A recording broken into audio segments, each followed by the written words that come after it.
गांव के किनारे एक छोटा सा घर था जहां नासिर अपनी माँ हलीमा और अब्बू के साथ रहता था। अब्बू दिन भर खेतों में काम करके घर का खर्च चलाते थे। नासिर 12-13 साल का था, पढ़ाई में होशियार, नर्म दिल और ख्वाबों से भरपूर।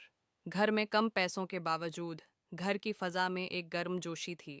हंसी, छोटी छोटी 6 बातें और अब्बू की नसीहतें जो नासिर की रूह में गहरा असर रखती थीं। पढ़ाई से बड़ी कोई दौलत नहीं, बेटा।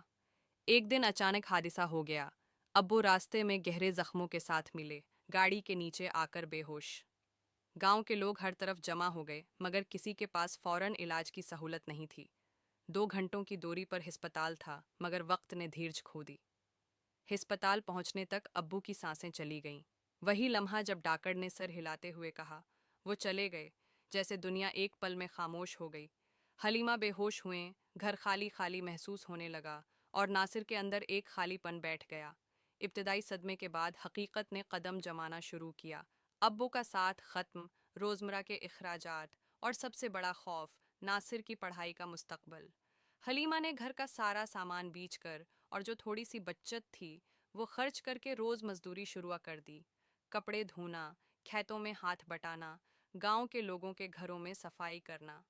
नासिर ने भी छिपकर घर के काम करने की ख्वाहिश महसूस की, मगर हलीमा ने उसे हर दफ़ा थप्पड़ की सूरत में रोक दिया। नहीं बेटे, तुम पढ़ो, यही हमारा रास्ता है। महीने और साल गुजरने लगे। रमज़ान और त्यौहार आए तो गांव वाले रहम दिल्ली से थोड़ा बहुत देते, मगर नासिर को वो इज्जत महसूस नहीं हुई जो इसका दिल चाहता था। वो चाहता था कि खुद कमाए हुए पैसे से मायों का सिर ऊंचा करे, मगर उसने अज़्म किया कि पहले तालीम हासिल करेगा, फिर सब कुछ करेगा। स्कूल में वो पहले नंबर आया, इम्तिहानों में शानदार नंबरों से पास हुआ। इसकी पसंद जफाकशी और लगन थी।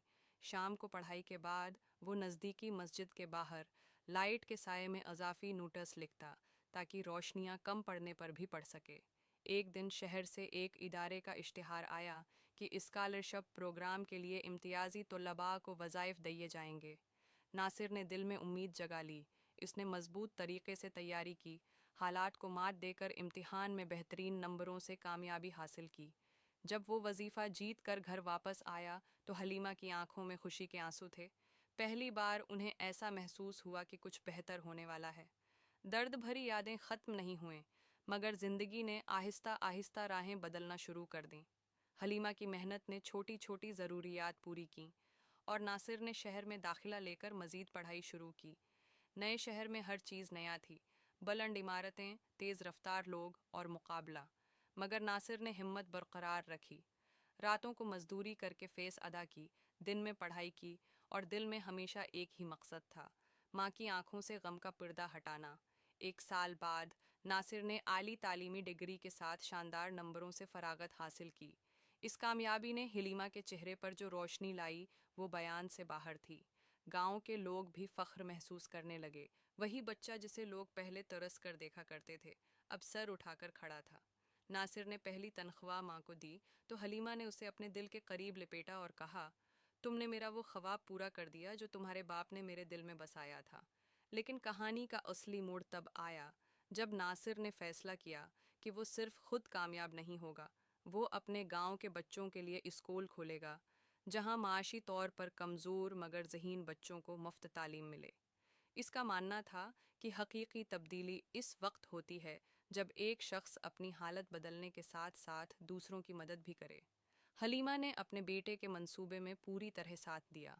वो बच्चों के लिए कपड़े और खाना फराहम करने में हाथ बटाती और गांव की औरतें भी साथ आ गई।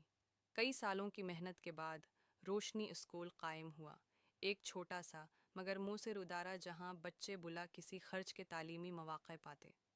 स्कूल में नासिर ने वही उसूल अपनाया जो इसके बाप ने उसे सिखाए थे, ईमानदारी, मेहनत और हमदर्दी।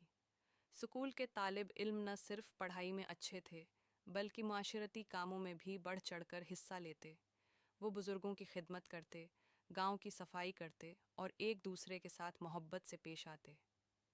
एक शाम जब गांव के लोग स्कूल के अहाते में जमा थे, हलीमा ने आहिस्तगी से नासिर का हाथ थामा और कहा, बेटा, जब तुम छोटे थे तो तुम्हारे जूते दरवाजे के पास पड़े होते थे।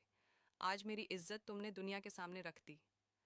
ناصر نے خاموشی سے سر جھکا دیا، آنکھوں میں نم مگر دل میں سکون۔ اس نے جانا تھا کہ اصل کامیابی روپیہ نہیں، انسانیت ہے، اور جب انسانیت کو اپنے عمل میں لائیں تو دنیا بدل جاتی ہے۔ وقت کے ساتھ گاؤں میں بدلاؤ آیا، بچے اسکول جاتے، عورتیں چھوٹی چھوٹی کاروبار سیکھ رہی تھیں، اور ان کے چہروں پر وہی روشنی تھی جو کبھی ناصر کے گھر میں ختم ہو گئی تھی۔ حلیمہ نے جو قربانیاں دی تھیں وہ رنگ لانے لگیں۔ ناصر کے قدم کبھی پیچھے نہیں ہٹے۔ اس نے اپنی ماں کا حوصلہ، اپنے باپ کا سبق اور اپنی کمی ونٹی کی محبت کو ساتھ رکھا۔ یہ کہانی ختم نہیں ہوتی، یہ ایک راستہ ہے جو دکھاتا ہے کہ غم، محرومی اور تکلیف کے بعد بھی انسان اپنے حوصلے سے روشنی پیدا کر سکتا ہے۔ امید، محنت اور دوسروں کے لیے سوچنا، یہی وہ راستہ ہے جو انسان کو بہتر بناتا ہے۔